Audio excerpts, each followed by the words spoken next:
Google AdSense.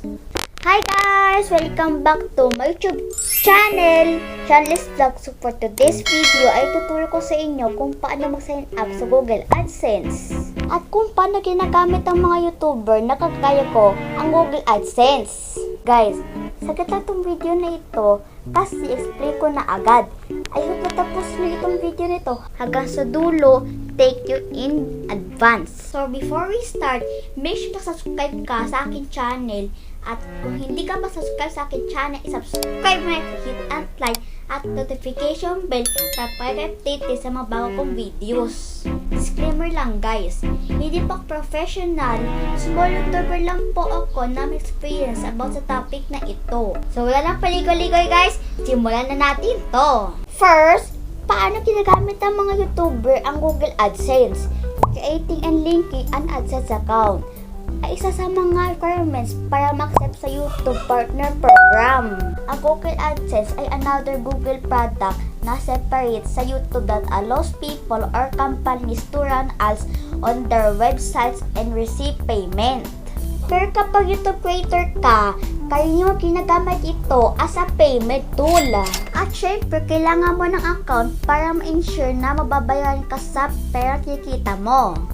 Whether that's from ads being played on your videos, YouTube Premium, memberships, super chat, super stickers, at iba pa.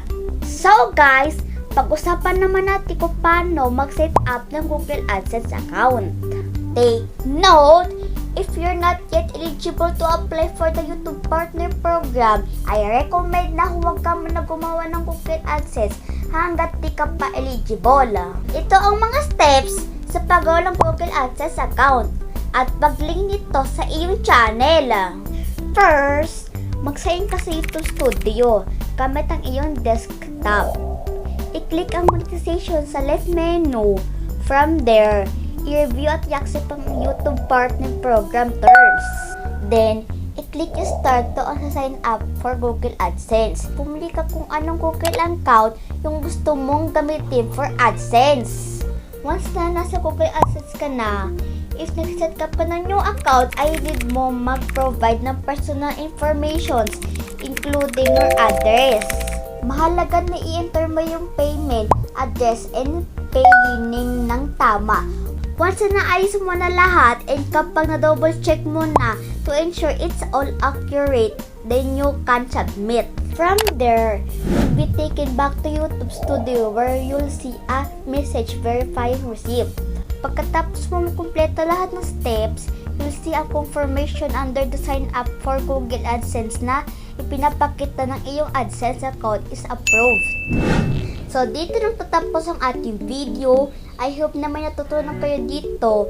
And if may video ka na gusto nyo talakayin, ay i-comment mo na yan. Huwag din kalimutan mag-iwan ng subscribe at like. I-on na din ang notification bell para lagi kayong updated sa mga bago kong videos. Saka pala guys, please to skip my ads. Sobrang laking tulong na po sa akin nun. Salamat sa inyo. Bye!